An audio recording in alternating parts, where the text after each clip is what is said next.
Hello दोस्तों, जैसे कि आपको पता है कि 27 जुलाई का हमारा एग्ज़ाम है आर को। और इतने कम समय में अगर आपको अपनी हिंदी की तैयारी करना है, क्योंकि हिंदी ही ऐसा सब्जेक्ट है जो आपका सिलेक्शन कराता है।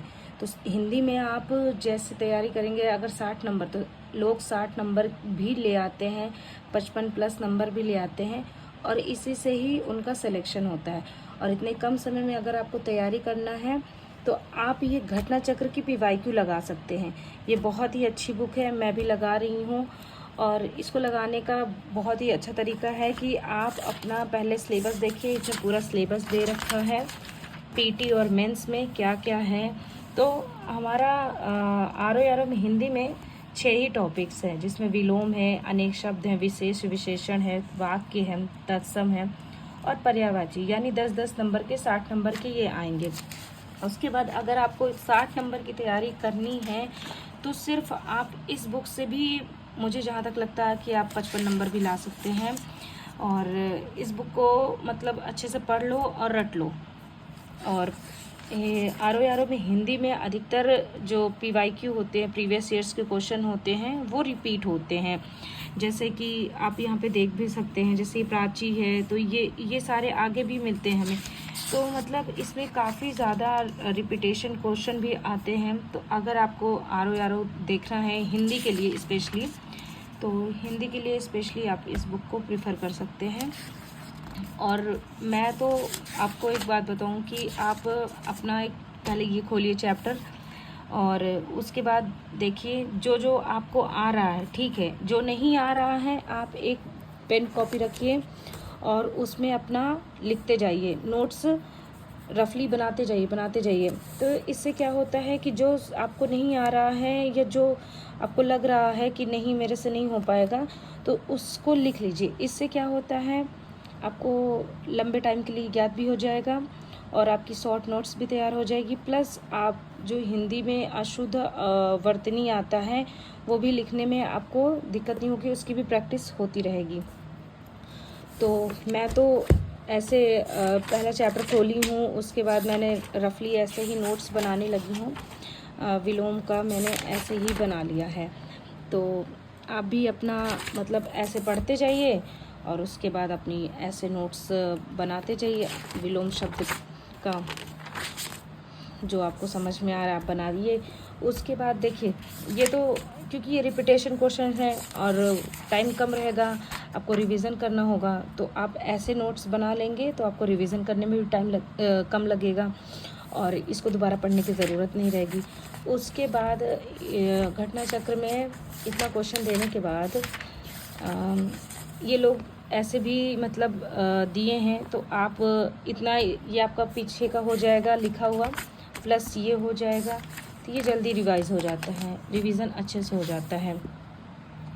उसके बाद देखिए वाक्य वर्तनी शुद्ध, तो जब आप लिखने की प्रैक्टिस करेंगे तो आपका वाक्य वर्तनी शुद्ध भी अच्छे से हो जाएगा। इसमें भी देखिए, इसमें भी दिया है, इसका एक्सप्लेनेशन पढ़ेंगे, इसको क्वेश्चन करेंगे, एक्सप्लेनेशन पढ़ेंगे, तो आपको समझ में आएगा कि हमें कहाँ कहाँ क्या गलतियाँ की है और कहाँ कहाँ नहीं करनी है। उसके बाद इस चैप्टर के बाद आता है, देखो कम से कम 500 के ऊपर क्वेश्चन दे रखा है।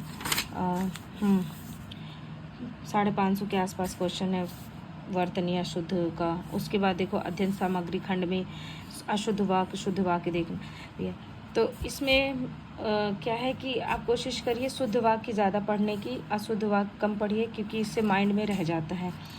उसके बाद वर्तनी शुद्धि में आप हमेशा ना शुद्ध वाक्य ही पढ़िए, और शुद्ध वाक्य जो आपको नहीं आ रहा है उसको लिख लीजिए, और अशुद्ध वाक्य मत पढ़िए, क्योंकि वो दिमाग में बैठ जाता है तो फिर वो गलती होने की ज़्यादा गुंजाइश हो जाती है।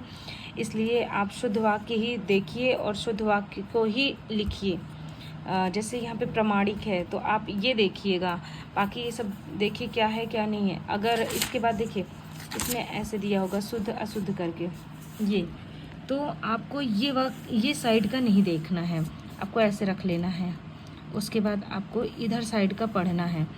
तो इससे क्या होता है कि हमारे माइंड में जो हम देखे रहते हैं अक्षर वो छपते हैं, अब हम इधर का भी देख लेंगे ना तो हमें लगेगा एग्ज़ाम टाइम कि ये होगा कि ये होगा, तो ये कन्फ्यूज़न हो जाता है। तो इसलिए आप इस साइड को अशुद्ध वाक्य को ढक लीजिए और शुद्ध वाक्य को ही पढ़िए। जो आपको अक्षर नहीं आ रहा है उसको नोट्स में लिखते जाइए। फिर उसके बाद अनेक शब्दों के एक शब्द हैं, इसको भी आप जो नहीं समझ में आ रहा, याद नहीं हो रहा है, आप उसकी शॉर्ट नोट्स बनाते चलिए साथ में। इसमें भी देखिए कितना क्वेश्चंस दिया है, रिपीटेशन क्वेश्चन बहुत हैं। यूपी आरओ यूपी पीसीएस, देखिए रिपीटेशन क्वेश्चन बहुत है। कितने क्वेश्चंस हैं?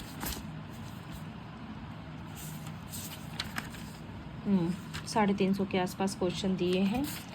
इसके बाद देखो इधर भी इन्होंने दिया है ये, तो ये हमारा एक शॉर्ट नोट्स की तरह हो जाएगा और कुछ शॉर्ट नोट्स हम लिख लेंगे बुक अपनी कॉपी में, तो हमें रिवीजन में दिक्कत नहीं होगा। उसके बाद तत्सम तद्भव आ गया।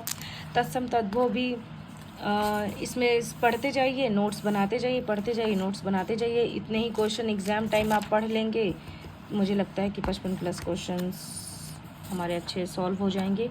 विशेषण विशेषण है और इसको भी आप ऐसे ही कर लीजिए।